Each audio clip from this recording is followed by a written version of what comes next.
Welcome back to the YTG Podcast. Welcome. You are new here, my name is Niko. I'm an automotive photographer and now amateur racing driver. I'm Shaun, and I am the owner of this lovely shed in Keysborough, YTG Young Timers Garage. Here Welcome. on the weekly-ish YTG Podcast, we're going to give you the sort of inside scoop inside the automotive industry in Australia, as well as some fantastic stories, motorsport, anything car related. So, and a bit of electric car hate.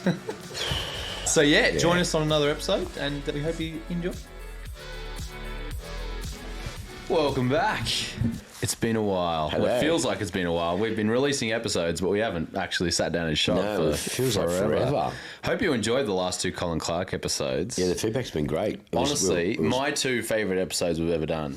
It was awesome to have him on. Yeah, the Really. feedback's been phenomenal. Yeah. The stories he had were, Yeah, and we're great, mate. Gratefully, he took time out of his busy schedule. He's come now twice. Yeah. And when he's in Melbourne, he said, mate, happy to come on and do a podcast. He enjoys his time here. So, yeah, man, it was really cool to have someone of his calibre on. And, he enjoys his time here. So, it's been great. And the feedback was fantastic. So, we've got a few other special guests that we'll be getting on towards the end of the year as their calendars wind down, and a couple are coming home. So, it'll be good. Stay tuned. Got a few good people on. Yeah, definitely. I'm excited for Cars weeks. and Coffee.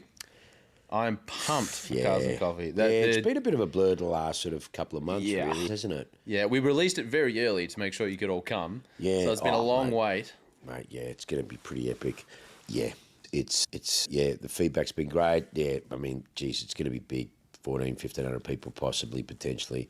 Obviously, the podcast sold out for him long Very time quickly. ago. Yeah. Very So quickly. the Sam podcast is sold out. I think we told you that last time. But yeah, we got Sam, Tony, we got Mikey Northborders, we got Ben Life Through Optics is coming down, and amongst others I don't even know about. So I mean, it's going to be an influence frenzy on the day. It's going to be crazy. It's going to be great. And we've got some good partners coming along. Yeah, that we've will got be the here. list of partners and vendors is it's going to be massive. cool. So It's there gonna be should really be, good. besides cars, there should also be Yeah. some other interesting stuff in the car park. And Like we've also anything. got food trucks and coffee trucks, and Mr. Craftsman will be open. It's going to be pretty epic. I think they're going to struggle like last time. I mean, we had a couple and they all struggle. So I think this time's going to be pretty crazy. So we're trying to spread it all out. Yeah. Yeah. It's going to be the last one for the year. We want it to be the best one. And so we're going to have, some really cool vendors there and a range of different things. Like I said, not like as Niko was saying, not just cars. Obviously, it's cars and coffee. But, there'll be some cool stuff here that people will find some interest in. Obviously, the Sims will be open as well. Yep. That's always a great hit. We'll do a deal, whatever we did last time. And that was, they had queues out the door. So that'll be good. And, as usual, we'll have some epic cars. And, we're looking forward to it. It's going to be really cool. Before you know it, mate, it's here. I know, yeah. It's only a couple of weeks away now. Can't believe it, yeah. It's real close. It's going, this year's fucking been a blur. Like I said, the last 2 months, it's just been a blur. Like just trying to catch up on everything. We did the Bathurst. Tell us about your Bathurst 1000 trip. Well, a lot of people didn't believe it. That was my first Bathurst, as in a V8. I mean, we've been to Bathurst, that sort of stuff, but I've never been to V8s. And, when I've had the opportunity to go, usually send staff or whatever the case may be. But, it was fucking epic. And it was last-minute stuff. And, a big thanks to Rusty, captain. We flew up on his jet. So cool. Yeah, that was pretty gangster. I couldn't believe how quickly you got back home again afterwards. It was like I'm still the talking race about it. finished. I Mate. did the social media post on YTG for the race finished, and then you send a message. You were at the jet, ready to go. What? Mate, we were like, we were blessed. We had access to all areas. We were fucking all over the joint. And we were, because obviously we had 10 or 15 laps to go. So we were in the V8 box right above the pits. So when they come across, the fireworks goes off. So I think, we're there filming. And then, obviously they're coming in, you can see all the people ready to rock and roll. Yeah. And then we figured that a long weekend, captain didn't want to leave. So we had thanks to Perry too, Perry Muscle Car Warehouse. He's a brother, and we've done business for ages, a long time. But got to spend some time up there with the weekend with him, and it was epic. He's got a lot of influence up there with a lot of cars he had. But again, we just had a great time with everyone. obviously spent shitloads of time with Tickford and Courtney, and James, well done, mate. He brought it home for Tickford. I think it was P16 to P6 or something like that. Yeah, fucking P6, mate. Yeah, I mean, we're spewing to get a podium. A couple more laps, we'll fucking get there. But it was just, honestly, brother, it was just me and Stevie, and it was fucking grouse, honestly. It was great. Never been, like I said, and it was just, but I couldn't believe it. Like, we're filming it, and then we like get the phone call, let's go. We walk down across the road of the ridges, and because Captain was staying in the ridges, and we were blessed because we had through Blanchard and Cool Drive, and Mr. Blanchard, know Tim and got to know them over the weekend a bit more, and they were kind enough to invite us up to their place, and they have the grouse, the top of the ridges, the penthouse. Yeah. Fully catered, everything was just Hollywood, the best seats in the house. So good. And me, like a fucking idiot, I get vertigo occasionally. Oh, no.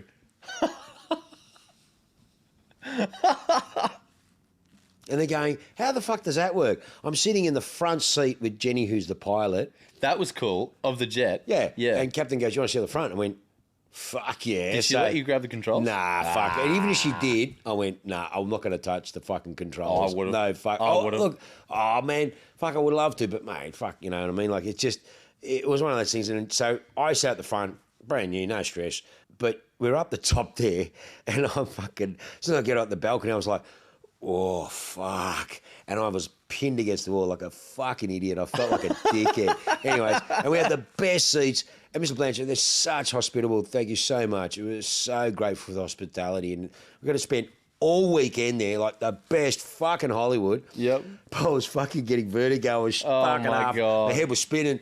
Oh, and I'm like, fuck, can't do this. And Stephen's like, what? I go, mate, you fucking stay up here. I'm going back down. And so I go down for a fag.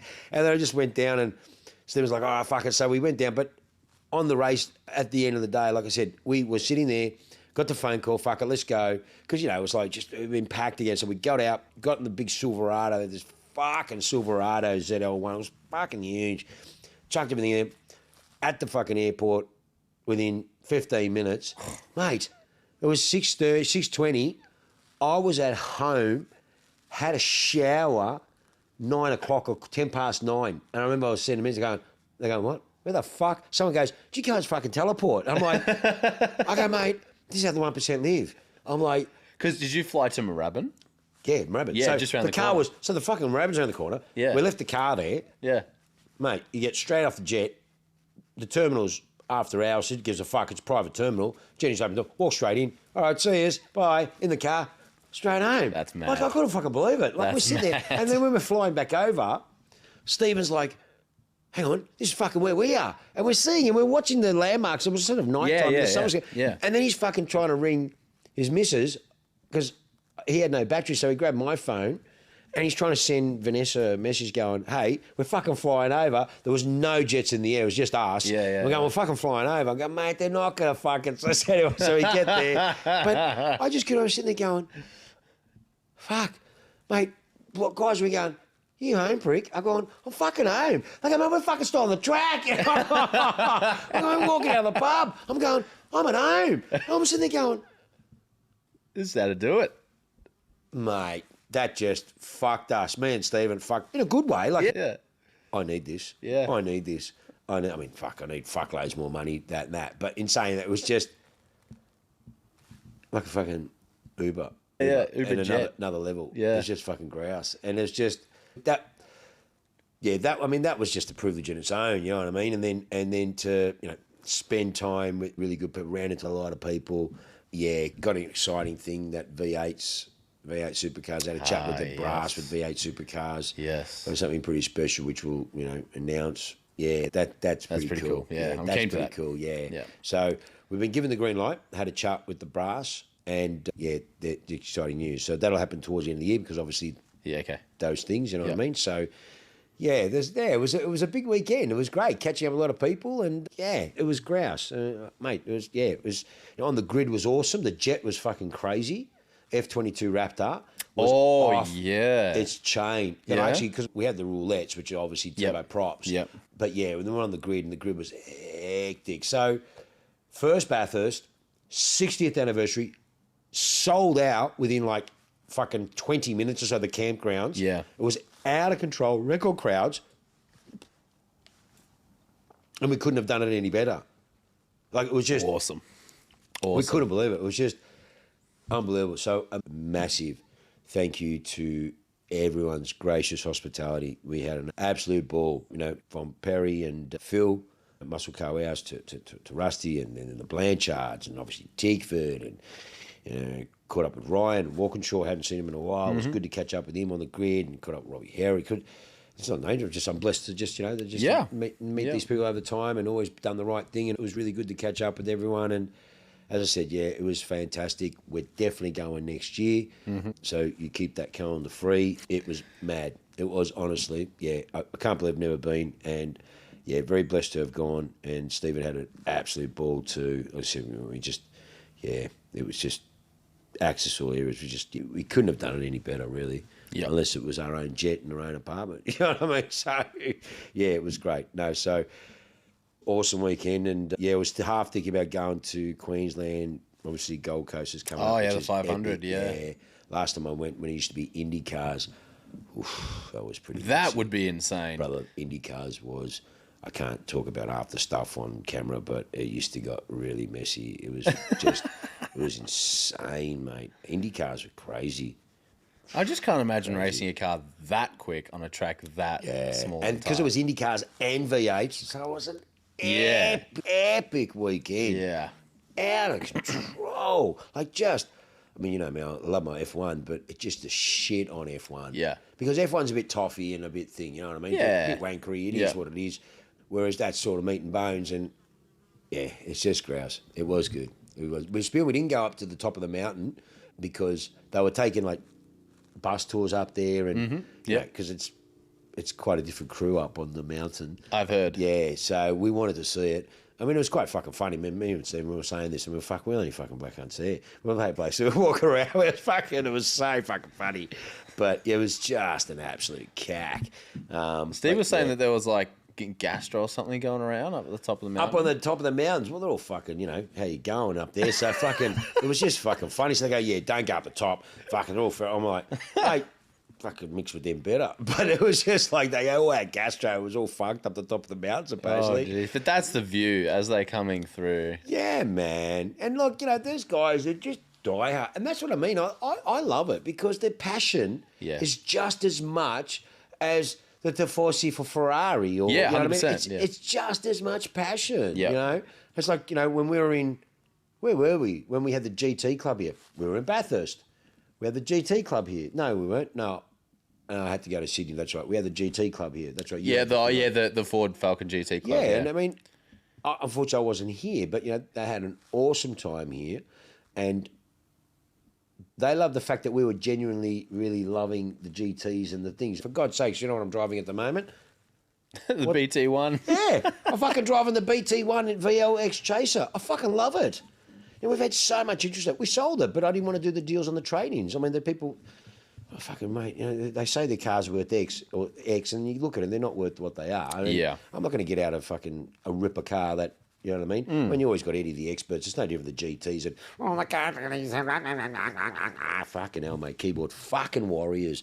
But in saying that, it's grouse. I love it. It's just cool. It's old school, and you hear the turbo, and it's just, man. I mean, it's not powerful compared to today's cars, but back then, you can see, it was cool. 87, and it's just canary yellow, where the fuck it is, that yellow colour. And it's just so stock boned, and I've been driving it, and I'm loving it.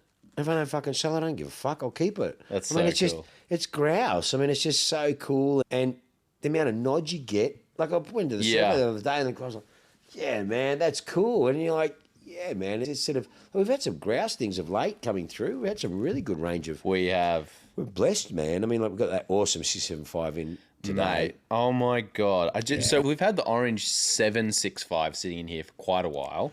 Yeah, we've only sort of put that on the market a little while ago. Yeah, and so this 675 came in today, and my God, that is just such a better looking car. Well, that's technically possible the pre-trade on the 765. Yeah, well, it's a good trade, but my God, that 675 that's is the last such a 675 pretty LT brought to Australia, and probably one of the most heavily spec'd cars. Yeah. 7,000 Ks, and it's a diamond white. It's got a satin, I think, wrap on it. I can't imagine that's going to be here for too long. No, I mean, that's a ripper car. So they didn't limit the numbers on the 765s, did they? I think it was 765. Yeah, okay, yeah, Same right, shit. yeah, because the 675 675 is 500 of them. That's it. Of the Spiders. Yeah, and 500 coupes. That's it. Yeah. So they're actually quite a rare car. And honestly, man, they're grouse, man. A 675. I mean, obviously we had them new back in Duttons, and then we had the P1s as well. Yeah. And you sort of look at it and you go, I mean, that's why I've always loved the 650, because the 650 to me it's all you need. Yeah. A 650 is all you need, because it's a detuned in a way 675 in a sense. I mean, it's ideally the same DNA in a way. Yeah. And it's half the price, but it just out of all the McLarens, you go, that sort of ticks the box. You know what I mean? Okay, granted, unfortunately, our tax system here, but where they're sitting in the marketplace now, sort of at 350, I think they're a great car for where they are, really, because you're not going to lose fucking 300 grand like the first bloke. No. That's the thing. So, and especially, I suppose, the way they're going to go, I mean, I don't know, this electric bullshit is starting to really fucking drop off hard. Yeah, it was never going to last. Yeah. I mean, it's peaking quicker than I fucking thought. So, I mean, that's great. A lot of people are waking up now, but in saying that, who knows what their propulsion is going to be in the future, you know what I mean? Oh. So, I think, the 765, I don't know. We don't know. I mean, it's like the Lambos. We don't know. I mean, are they going to do anything? Are they going to continue with the V12? Are they doing, we don't know, with the hybrid technology, that sort of stuff. So, I don't know. I think 650 is, it's grouse car. But the 675 LT, that's a special car, being the last one brought to Australia. Very heavily spec'd. Got that beautiful turbo cab, 997. That's just come in. That's a gorgeous car. It's a 2-owner car. Black turbo cab, 60 Ks. That's a 0.1. 964 turbo, which is a cool car. That's cool. I'm surprised. I mean, it goes to show you that obviously there's certain sectors of the market you sort of question, you go, the car's price is good. Okay, I have a perfect example. That Turbo S exclusive. Granted. The exclusive, that's the gold one. Yeah. I mean, like that car there, okay, great. There's only 5 in Australia. Yep. And, you had to have some pretty cash to buy that car, and you were invited. Okay, so 500 worldwide, only 5 in Australia. Ours is on the market for 760. Okay, I think our car's done about 4,000 Ks tops.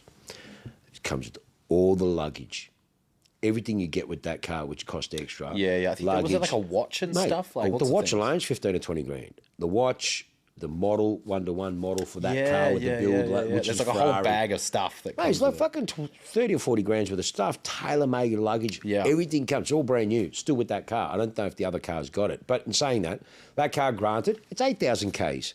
Our car's 23,000 Ks. But that's $900,000. It's a big step up. $900,000. Well, I'd rather the fucking 150 grand in my fucking pocket for an extra fucking 16,000, 17,000 Ks. Yeah. But it goes to show you that market, there's nothing there at the moment. Yeah. If you're going to buy it, well, you'd have to buy my car. Yeah. You know what I mean? It's mathematically, why would you buy the other one? Yeah. Not that I'm paying it, it's just mathematically low. And it's no different to certain cars at the moment. Like you sit there and you go, it just shows you that the market in certain sectors is moving, in certain sectors it's still a little bit all over. It doesn't matter. It's not a dollar value. It's obviously there's just no one interested at that point or on that particular car because it's a very specific car. And obviously $750,000 buys you a lot of choice.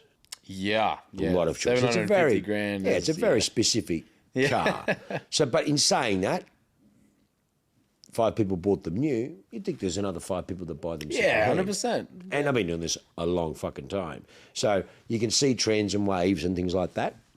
I mean, the market is very soft at the moment. And I was on the phone to Liam today. He was saying in New Zealand, he was saying that he has got the only example of specific models of cars for sale in all of New Zealand. We've got some very crazy cars and there. no inquiries. No inquiries, yeah. None. Now, they've just had an election. Election always has a barometer on the marketplace, definitely. Yeah. But, you know, I don't know about politicians. It's usually one fucking idiot goes in and replaces another fucking idiot. So, I mean, look, it's like we got rid of that fucking imbo here, Daniel Andrews. Well, he'd done a good job fucking this state and then he bailed. So now we've got someone else there, which is usually smoke and mirrors. But in saying that, let's hope that it settles. And that's what people want to see, a little bit of settling so we can get some stability. And like I said, across the market, it's interesting to see what certain sectors, a lot of stuff's tapered off. A lot of people getting overs on certain cars, like, you know, but stock's freed up now. It's starting to soften again. But again, a lot of the stuff, we don't really play with that fringe stuff in a sense. It's really fickle. But, you know, yeah, look, we've got that. Oh, how's that pink Lincoln?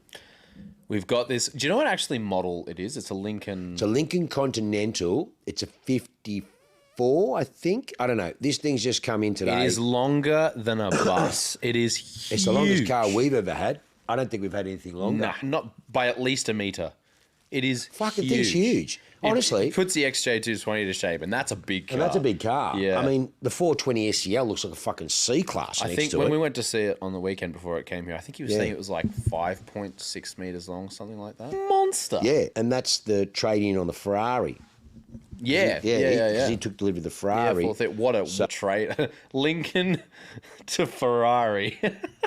But it was so crazy and out there. And the thing, you got to see it. Wait till you see it on the socials. Niko did an epic photo shoot today because we were blessed to have the trilogy today of McLarens, which they're all unique and they're all special, and we're actually very grateful that we've got them all here. And well, one's sort of spoken for, and the other one we're pretty close in doing. You got the Le Mans 765, and then obviously 675. We did a grouse photo shoot. So have a look on the socials. They look really cool. What we did I can't wait to edit those photos. They're still sitting on the SD card because we only did it today. I haven't even plugged it in. Yeah, we just happened to, because the 675 came in today. We weren't sure if it was coming today or tomorrow, and that came today. And then, by chance, we had them all, and we had a function today too. So, like, again, we had this grouse function. So we're getting a lot of requests. You know, we've been here now, a couple of years, and we're extremely humbled, grateful, just happy that people are seeing the space. And obviously we're very selective in who we join and allow to. But we had a great function here by Sally's. They were launching a brand new product, the Turtle Wax, through the the Mr. Cartoon Mr. line, Cartoon, which is just a new car care product line, which is going to be on shelves in Super Cheap Autos and all that sort of stuff. So they did a big product launch here with all the brass, and that's why we had the red up there on the thing, and they were loved it. He was blown away. Never been here before. He loved it. But again, already said, we want to have some events here. Yeah. So they love the space. It's really cool and different. Again, very grateful. That's what we created here. So, if you're interested, again, depending on what you're looking at doing, we are now opening up for functions and corporate events, space hire, that sort of stuff. You contact Niko, and then he'll let you know what we're doing and what we can do for you. It's got to be up our street. Yeah, correct. As I said, we're very selective of who we've knocked back quite a few because, again, grateful people want to come and do some stuff here, but it probably wasn't in tune with what the brand is or what they wanted to do.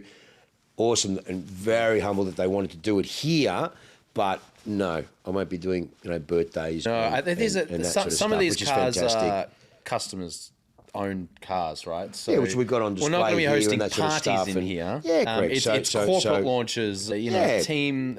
What are they called? The bonding days. Yeah, team bonding, that sort of stuff. Corporate days. Sort of stuff, we've got the office. We've got the business centre here, which some of the guys will utilise. Them bring some of the corporate clients in here, come and have here. They can cater for Mr. Craftsman. Obviously, the sim business has been going fantastic. Yep, the sim's next door. That's really been going really well. Just refocused all that. We're just staying in-house. We don't need to be helping and promoting other people's and doing stuff anywhere else. Yeah. We built this. Well, why the fuck am I going to go give fucking everyone else free rides for fucking 20 years of hard work? Yeah. So, fuck all that. We're not doing anything with anyone. We're just doing it all in-house. We're blessed that we're sticking to our lane. We're doing it. Sick of every prick fucking copying everything that we're doing. People say it's flattery. Fuck flattery. Just do your own fucking... I like to take it as flattery. I don't take anything as flattery. Any company I've run, everything we've done, we've had the initiative, we had the creativity, we've had the foresight, we've had the ideas, and we've had the balls to do it. And then all you do is you just find everyone else just fucking copying. And I'm sick of it. I'm fucking over it, actually. I really am. I'm sick of everyone fucking trying to... I can't tell. Nah. So I was saying the other day, I go, isn't it a joke? I said, it is. I go, mate, if you create something new and special, didn't you want your own spin on it? That's what I fucking did here. That's what we did. We had our own... What is something that no one's doing? What is something different? What is something unique? That's our take. So in saying that, that's my own little rant. I can rant wherever the fuck I want, whenever I want, because I base it always on facts. So anyways, yeah, it's going to be really good what's been happening. The sim business, like I said, it's been flat out. Even today, these guys want to do some corporate events. We're getting now, the stackers are going in for the storage now. We've run out of room. We've just run out of room, which is a good problem to have. But again, we're not here to take on storage businesses. Yeah, we had 3 more yesterday, didn't we, coming for storage? Yeah. It's good to see. No, it's great. Like I said, we're not here to do storage in terms of we're not a storage business. It's added value business. These are clients that are just going, it just works for us. It's easy. Mm-hmm. But again, we're blessed. We run out of space. Yeah. So I've got to go up now. So first stackers went in. But yeah, like I said, this has been a pretty... Yeah, the last couple of months has been a pretty interesting last couple of months with a few things and just directions and a few things were happening. Elfin's still ticking along in the background. Yeah, well, there's another press release coming out for Elfin really soon. The containers have been cracked open. Yeah. And it was interesting. There was some really good bits and some high bits and some really bad bits. And we saw that and we knew that when they went for. So like I said, I mean, we've got 3 cars there we were starting to put sort of half. Yeah, so plus the yellow one, which is built, which is the one that we listed for sale and we have the photos for. That's a running car. No, that's not for fucking sale. Not anymore. No, we had it for sale. No, well, way back. Initially before we bought the company, but exactly I'm not selling that. Yeah, so there's 3 other chassis. 2 of them are half complete cars, which should be finishable. Yeah, and then there is a bare chassis. Yeah, and there is serious questions as to whether there is enough parts there to finish or even significantly build the car, and then we just go and fabricate the last bits that we need. Yeah, so that's why I think we are. Again, thank you, JT. Fucking love you, mate. You are the absolute best. I mean, he's allowed us so much freedom and space at his place, Captain. Just brilliant. So that's been really cool. That's really helped us a lot. And we've had such a busy number of weeks. We just haven't had a chance to get back stuck into it. So you've got the Elfin at your joint, haven't you? I do. I was one of my topics to talk about. Yeah, because I took the Elfin home. Obviously, that yellow car has been sitting for 10 years sort of thing. So when we listed it for sale, we gave it a bit of a birthday and did some of the things that, aren't supposed to sit for 10 years. Yeah, correct. And now I'm just fiddling with, some brake pedal feel and some things that I want to get exactly right so the car we could give to journalists for press drives and all that sort of stuff. I want that car to be absolute tip top. So I'm almost gone into Elfin test driver mode. Yeah, pretty much so. To get that car operating exactly the way it should. Yep. And it's been interesting having the Elfin and the Elise in the garage next to each other and being able both yellow was fucking cool. Oh, it looks awesome. Yeah, I draw some very interesting comparisons between we went the two. It was cool, like I was saying before, we went and supported Michael at his Cars and Coffee, obviously at Atrium Detailing. Atrium Detailing, which was awesome. Great day. It was a great day. A lot of JDM stuff, as we knew. We turned up. I turned up in the VL. Fuck, it was grouse. You turned up in the Elfin. The Elfin. We took our 4-litre. No, Steve came in the Elfin. Stephen drove the Elfin. You drove the 4-litre GDS. The 4-litre GDS Boxster. And then your dad was in the 507. He drove that. Yeah. Oh, and hold on. He loved that. So we got to, you continue a second, but we got to Atrium Detailing and Dad comes over to me. Dad's just driven in the C63 507 edition. Which I was driving and we thought, fuck it, take it, because it's cool. I love it anyways. So we said, take it. So we drove it. He walks up to me. He walks up to me and he goes, you know the expression, that won't pull a skin off a rice pudding? Well, there is a lady in China right now sitting there with a bowl of rice pudding and the skin just went whoop. You said that to me, too. I love that. That was so much torque. It rotates the earth when you accelerate. So, he said, when I pulled up at the lights next to him and he's like, wow. And I said, I told you, mate, they just do everything you want them to do. Yeah. They just do. They just, to me, they just do. A 507 63, fuck, it's all you need, mate. You don't need anything else. It's a pretty epic machine.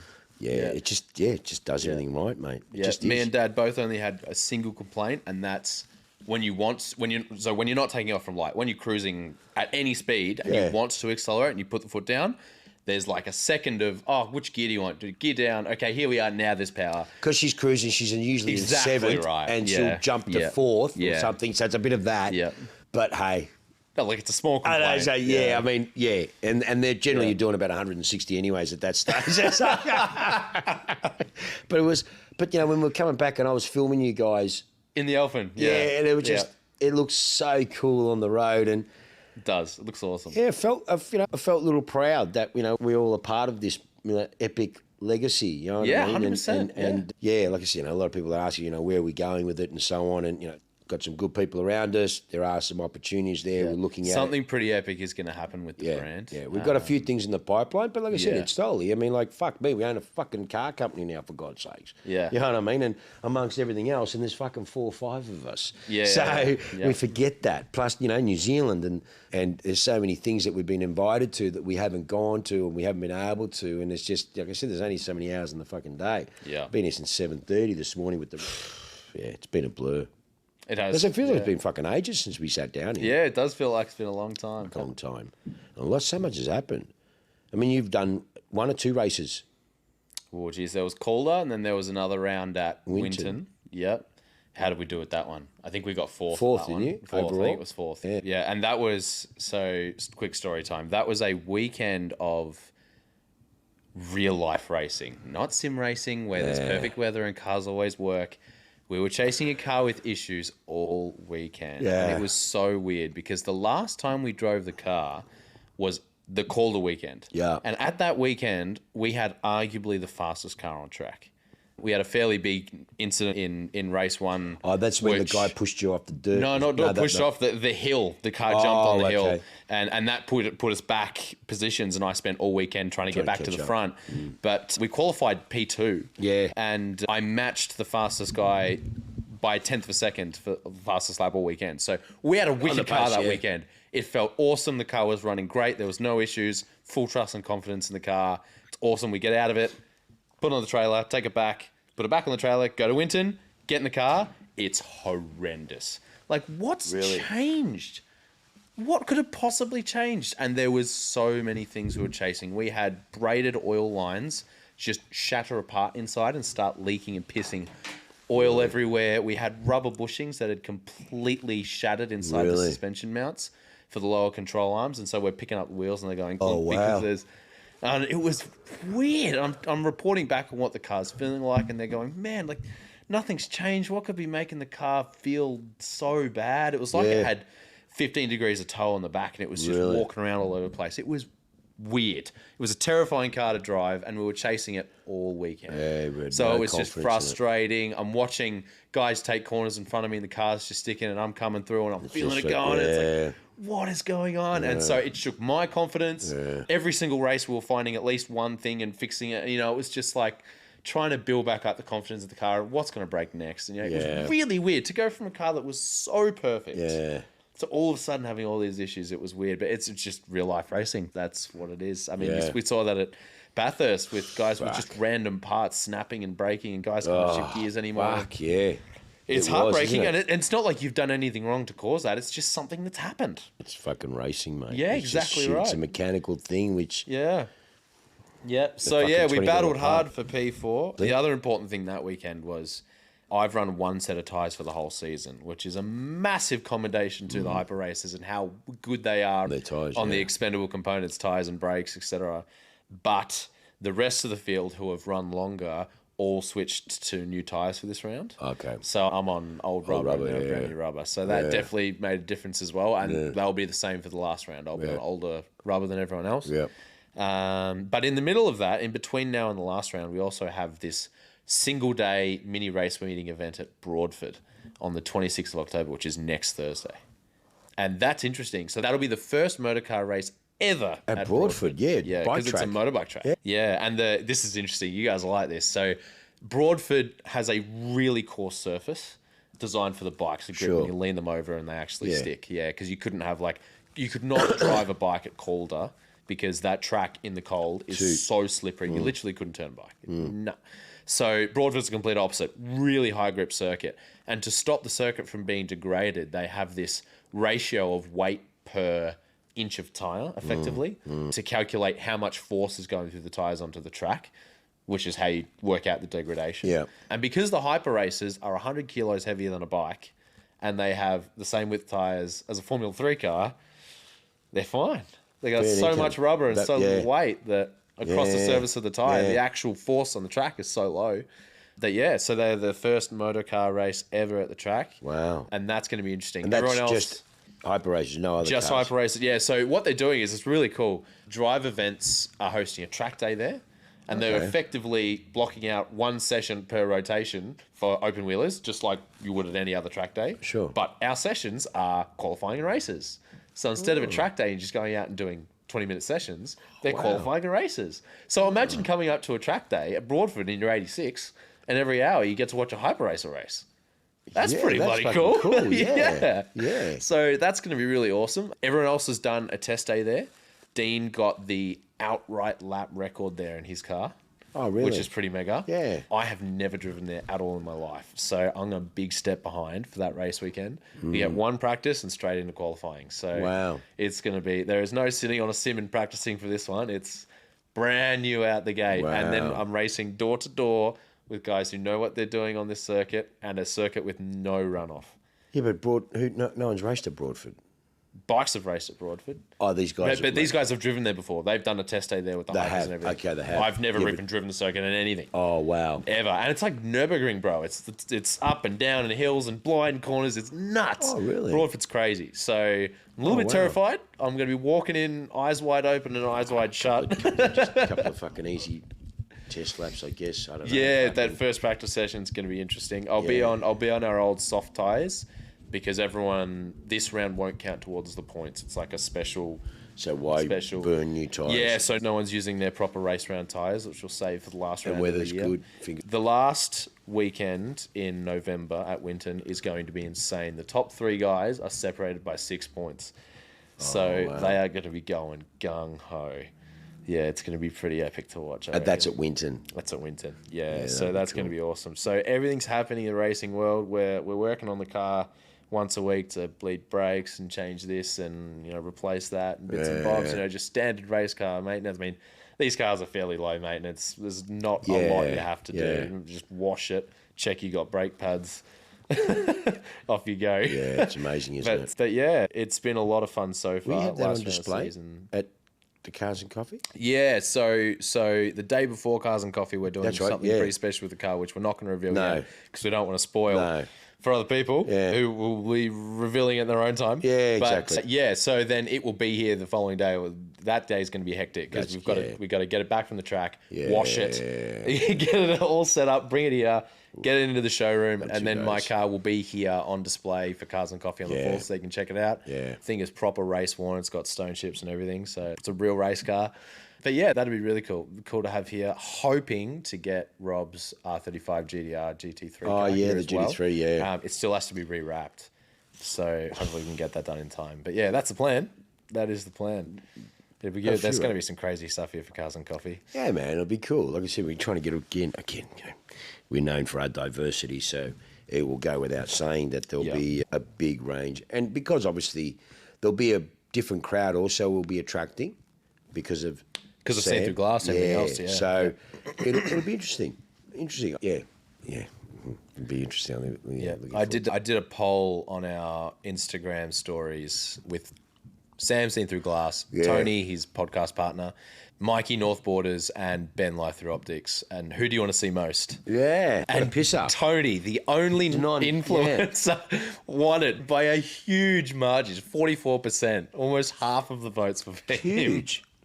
Which I just thought was the funniest thing, because his persona on the podcast is to be a little bit of a dick. They call things as they are to a savage degree, and people seem to love that. They love that person. They want him to roast their cars. It's hilarious. Yeah, but there are a lot of bad cars out there. True. A lot of people don't say it. 100%, yeah. And again, it's also, you've got to understand that some people don't say it as much as they want to because they can't due to fucking relationships or whatever the case may be, and got to be politically correct. And I guess, he's in a similar situation to us. We don't have to be politically correct because we're not a new car franchise. We don't care about new cars. We We don't carry a lot of new cars unless someone asks for it. Yep. And all this stuff has got soul and feeling, a realness to it that they don't have. So we're in a different space, I guess, and sort of like, and because we've been around the block, you know what I mean? Like, you do call it as you see it. Yeah. You don't have to fucking put sugar coating on it. Yeah. And I think that's probably where it's not even nice. Sometimes I get a bit, people are going to say, no, man, because you call it as you see it. And if you've been around the block, people you love can. it. But if you've been around the block enough, you've got enough weight behind it, you can say it. And I think people appreciate that. You know, a lot of the new cars, they're not that great. They're not, go back a couple of years, they're better. No. Yeah. And it's true in a lot of the brands that are coming out. You look back and go back a couple of years. Yeah, well... The same thing we just did with the 3.8. Perfect example. Yeah. That 3.8 GDS that we had, the ducktail car. Yeah. You know, he was looking at a new 3-litre, well, next gen, which is, 3-litre turbo and a GDS, or the 3.8. It's not even in the 458s and the 488s. Yeah. At one stage, they were more money, minimum the same money. Yeah. Why is that? It's normally aspirated, the pureness of the V8. Yeah. And why is my car the same money as a 3-litre turbo car, which is a younger car? And there's actually cars dearer than my car in a 3.8, but obviously we sold ours today. It was great value. But he drove the 3-litre turbo, and that's just that induction of the 3.8 is just that the sound of the exhaust on it is just and he just looked, he goes, you can't beat it. And I went, brother, I can afford to buy the 3-litre turbo. It's the same money, but I'd rather this because it's just something about it. And that's what he goes, yeah, fuck it, I want it. It's just something different about them, you know. And okay, they've got grouse technology and all that stuff, but what are you buying it for? Yeah. Are you buying it for the fucking navigation system and the Apple CarPlay? And, I was saying to someone the other day, he goes, it's got to have that fucking invisible, he wanted it for his missus. Oh, the boot opening, the foot. And I've gone, He goes, you got to wave your fucking foot underneath it. I've gone, I mean, I know they have them, but because we don't have that shit here, you forget about it. And I'm like, he goes, you got to have that, man. I go on, well, is it that fucking hard to open it and fucking hold it up? They already go up automatically and just... Yeah. But that's how lazy we become. Yeah, I know. Yeah, and now it's expected. Yeah. Someone was saying, jumping, he goes, I miss keyless entry. Well, they didn't fucking have them back then, mate. No. You know what I mean? Oh, no, but it's such a drawback. Really? Really? Fuck. I jumped in that, I'm driving that VLBT1. Yeah. I was driving the 507 and fucking Stephen jumped in and took the 507. So he's driving it. So I jumped in that BT1 and, mate, they're nothing, mate.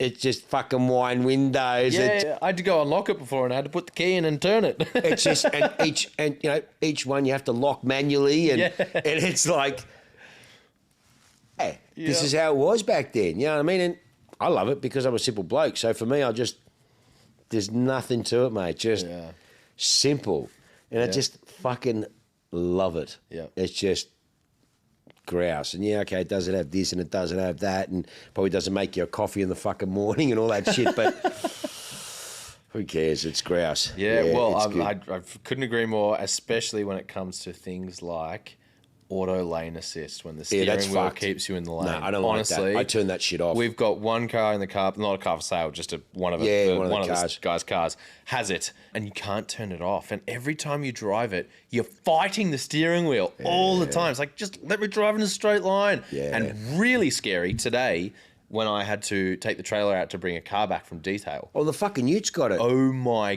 God. So I'm bringing the trailer back from detail on the freeway, and every now and again, trailers catch a little bit of wind and they might just swerve a little bit right. Trailers moving around doing its thing. And as soon as the trailer moves, the auto lane assist kicked in, feels that, and countersteers the other way. And it's like when you're on the swings and you pull your legs in to swing you faster. It's doing that with the jackknife of the... And all of a sudden, without me doing anything, the car is now swerving left and right, and the trailer's starting to go, and I'm thinking, fuck! So on the brakes, slow it right down. I'm doing 70 Ks on the freeway now to get this thing to stop swerving. Yeah. Like, Jesus Christ, this thing's going to kill someone. And they reckon it's all driver aids and bullshit, mate. Oh, my God. Over counters, and you can't take, because it's reacting opposite to what you're trying to do. And so bad. Yeah, man, it's not good. It's, again, the first time I ever drove it, I think it was a 63, new 63, Dutton days, and I don't fucking know, I just jumped in the car as I fucking do and driving on the freeway. Next thing you know, fucking, what the fuck? Oh, shit, this bloody lane thing, turn it off. And you're like, nah, man, it's so, nah. As long as you can turn them off, it's okay. Just it's like as long as you can turn them off. The stop-start at the lights. I've always thought that's horseshit. How much fucking stress is that putting on the starter motor? I don't give a fuck what anyone says, mate.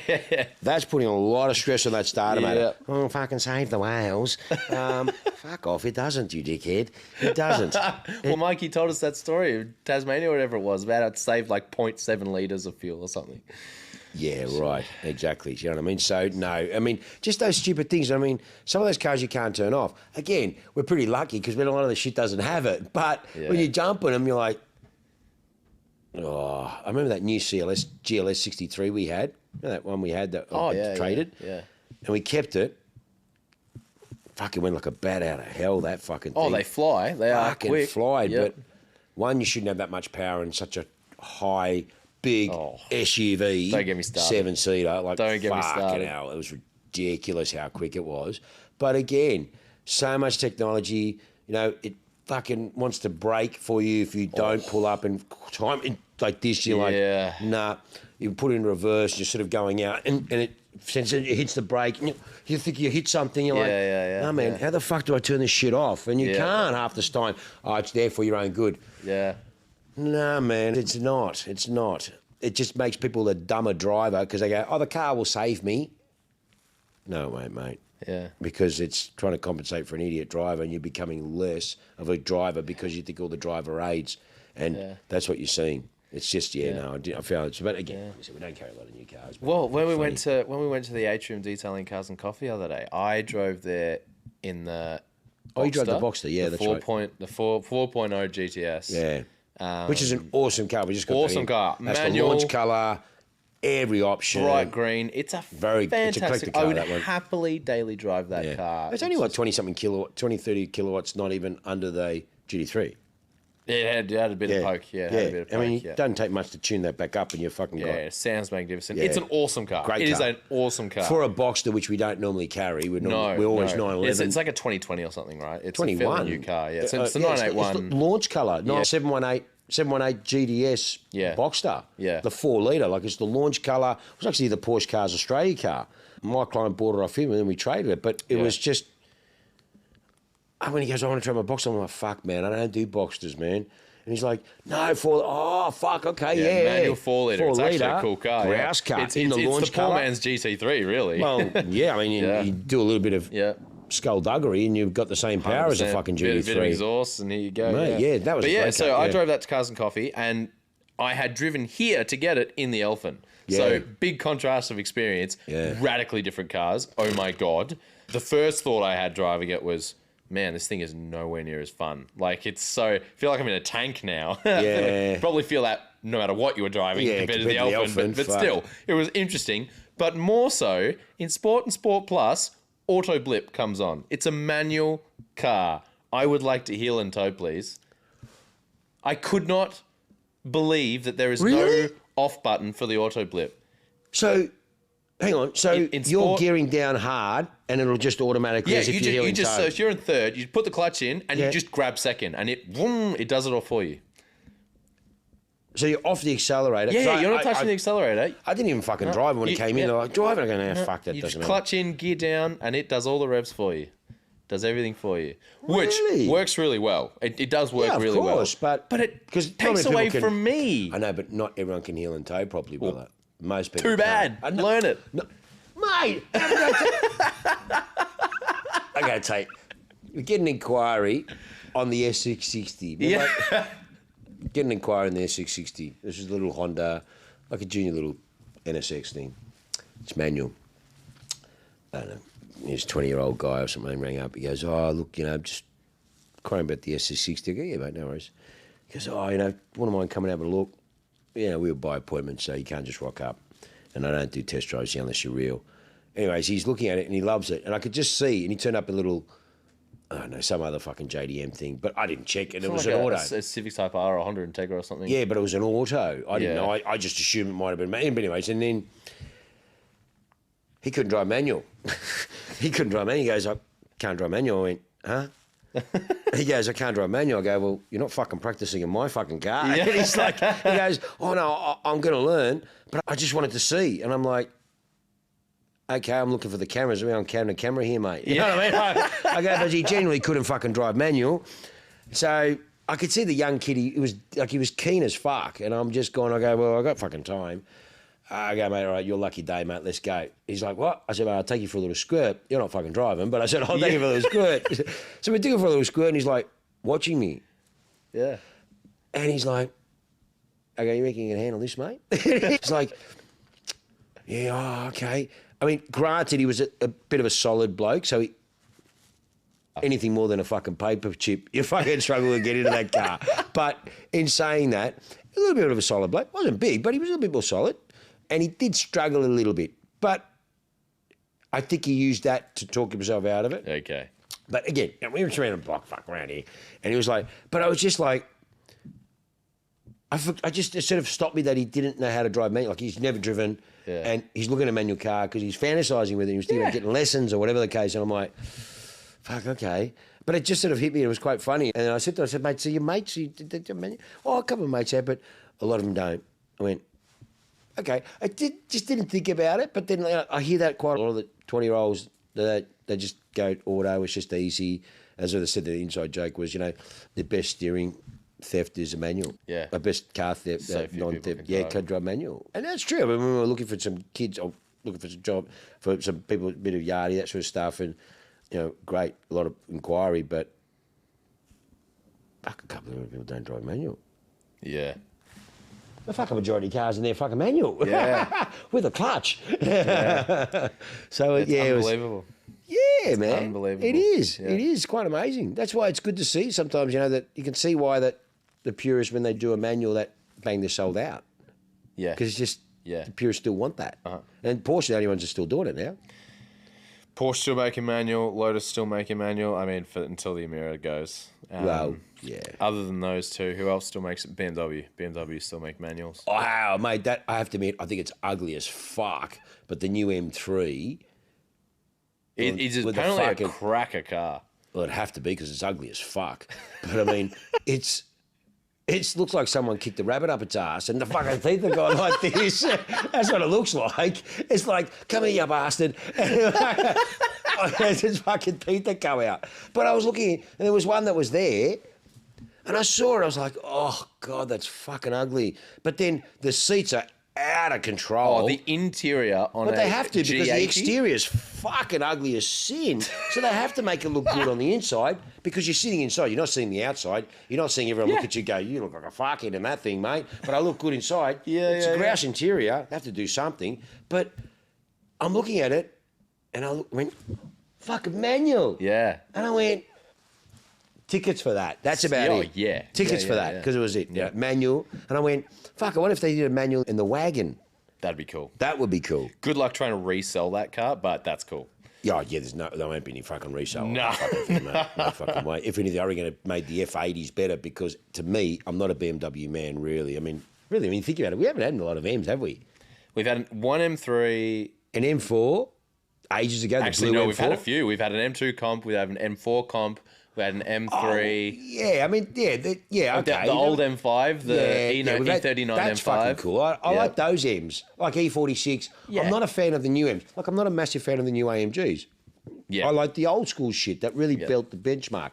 E46 M3, E30 M3, E39 M5, E28. Like that old school 625. That's to me. That was my thing. But the grouse. Like the M2 manual competition. That's cool. That was a cool car. But to me, I just look and I go, no, there's just so much that it's too much. Like I find them too much now. Like that's what I was saying with the new AMGs. Like this is when they first came out, 18, 19, and they've got so much more shit that the previous 50s or the C's. Yeah. No lane assist. Okay, you got park drive. Lane assist. Sorry, with the triangle, but it doesn't like fucking pull you back grab in the wheel. Yeah, all that stuff and different steering modes. Sports steering and then normal steering and comfort steering and you know what I mean? You've got different engine steering, suspension, exhaust, gear shift, That's why they have individual, so you can do different settings than the normal preset settings. And you're going, I want it to be simple. You know what I mean? It's just too much because to me, I think, what are these things going to be like under outside warranty? Mate. That's why I don't carry that shit. Oh. They're fucking headaches. They're fucking time bombs. Unbelievably bad. In 20 years' time, I can't wait to see it was what funny because cars look like. Well, we used to say this when I first got in the trade, years ago, and the 7 Series were just out, all right, and they had the iDrive. They were really fucking epic back then. Like they're like fuck. But I remember we always used to say, what are they going to be worth in 10 years' time when there's no warranty? I mean, obviously no warranty after the 3 years, but. And sure enough, they lost 90% of their value. And you sit there, go, that's a fucking lot of car. Yeah. Like someone rocked up a couple months ago and he was in it was an 06 or something or other, 06 or 07. It was a 750 IM Sport. So we're talking a fucking probably $300,000 car back then. Yeah. He bought it for like fucking 25 grand. Yeah, like it fucking lost 9. And I sit there going, I'd buy that for 25 grand. Yeah. Because that's a fucking lot of car for the money. Yeah. And it's going to cost a lot. Well, not anymore because a lot of workshops and a lot of places now, it's like the airbag suspension on old AMGs. Like, back then, there used to be fucking $2 grand, $2.5 grand a quarter. Now you can get them for around $500-600 because obviously time moves on. There's a lot of parts and cheaper, that sort of stuff. But when you sit there and you go, mate, they were a great car back then. Not that I'm a big fan of the 7, but like you sit there and you go, that's a lot of fucking car for the money. There's some good bargains out there. Come on, man. Yeah. There are some fucking ripper bargains out there. There really are. I mean, like, we should put it out there. Fucking people's choice, best car they would buy for under, say, 25 grand. I like that. Something or other like that. That's it. Best car you'd buy for under 25 grand. I'll put a poll at the end and also put it on Instagram. We'll talk about it. We'll talk about that. See the best under car. 25 grand. Under 25 grand. You got to get one. I got to get one. All right, we'll bring it back to the table. And we'll just bring it back to the table and we'll see who's got the best choice. 25 grand, not fucking 26. I don't give a fuck if it's 18. It's got to be under 25 grand. Okay. That you can find. And we're not talking buying at trade price and all that sort of shit. Just talking about retail. A retail price, just so, like, normal, just someone going out there and going, right. Because sometimes what I do, I'm a bit bored. I'll go, right, I'll set a budget. And then I'll go to car sales and I'll go, right, V8, coupe, 20K. And I'll go through the list of all the fucking cars and I'll go, nah, shit. Ooh, tick. Yeah. And that's how you keep on top of the market and you understand where values are and what things are doing. I'm talking a cheapie, like just for a bit of, because again, we've got fucking millions of dollars and we've got all these fantastic cars and we're blessed and we drive everything we want to, but we don't. No. It's like, is the dollar value. Okay, granted, that's a fucking $110,000 for a fucking VL Commodore. You know what I mean? But in saying that, it's a VL fucking Commodore. And I'm enjoying it. You know what I mean? I've got to jump in the 675 tonight and do it. But no, it's fun and it's, because it's pure and it takes you back to a time and that's what I guess this is here. It takes you to a time where you could relate to and you go, yeah, man, Man, we're dead a long time, man. We're dead a long fucking 100%. time. And, especially the fucking crazy shit that's going on in the world now. And you just go, you look there, and I said today, the other guy was going, I've worked hard. Yeah, markets are all quiet and that sort of shit, but that's life. Yeah. I can afford it. I want it. Yeah, man. That's what it's about, mate. That's why, again, just the space, even Repco when it came today, was just the diversity. That's why we're getting to know people going, the diversity. That's what it's about. I mean, like sitting there and it's just everything here is a bit special and unique, which is good and bad. When the market's quieter, the market's even quieter. But no, it was good. It was good today. And it was good, like I said, it was good positive stuff, what we got on the go. And the cars have been great. Some of the cars have been coming through, it's fucking been epic. Yeah, really. The stock lately has been... Yeah, it's been epic. And we've got some really fucking cool shit coming too. So with a big push towards the end of the year, fuck, can't believe it. Fucking halfway through October. Mate, this year's gone by so quick. I mean, we've got two more races for V8s. Mm-hmm. We've got about 3 or 4 races for Formula One. I mean, it gives a fuck. Soft drinks won anyways, but... Yeah, fuck. Good to see Pastrami. I fucking keep calling Pastrami, but it's fucking awesome, mate. It's great to see him. He's that's really good. Yeah, in the last... I saw a thing. Last 5 races or something like that in the last X amount of races. McLaren scored more points as a team than Red Bull have, which is insane. That's good, man. Yeah. It's good to see them up there. And like I said, we were talking before, Oscar's got to get, I think, 24 or 27 points more to beat Lewis's rookie record year, because everyone goes on about a lot of, but he still has the rookie. I want to see that happen. That would be good. That would be good. I'd like to see that because, one, he's also done it in the McLaren, which is grouse. Yeah. Because he did it in the McLaren in 07, and that'd be good. It'll be really good. Fucking poor Norris will be shitting himself.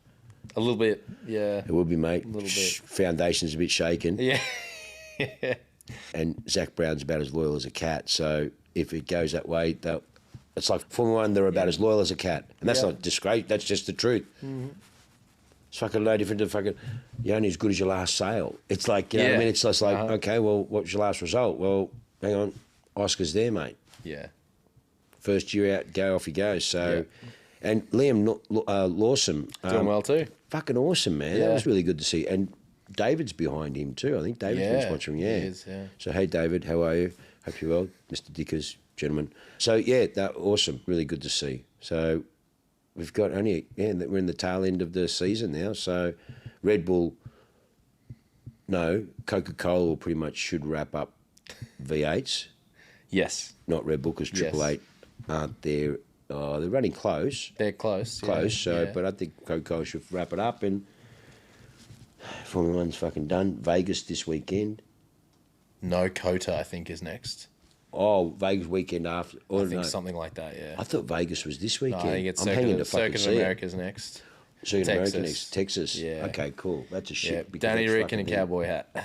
Oh, well, that's him, mate. He loves it. I actually caught up with Joe on the weekend. I saw Joe, Mr. Daniel's dad. It was really good to see him. He was with Coca-Cola Erebus. We were walking around. Cool. I saw Joe there. I was having a chat to him. Obviously, Daniel, 2 years. He's now signed with Toro Rosso, which is great. Yep. Not Toro Rosso, fucking AlphaTauri. Yep.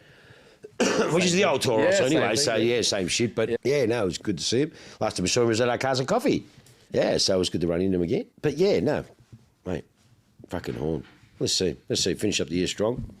No more racing, no more events. We've got our big Cars and Coffee, and that's it. And then next year we get back into it. Fuck me. Fucking full on 2 years. Well, on that note, we've blasted past an hour. So we'll leave you be for another week. We'll see you in a week's time in 15. See you soon. Thank you again. Bye.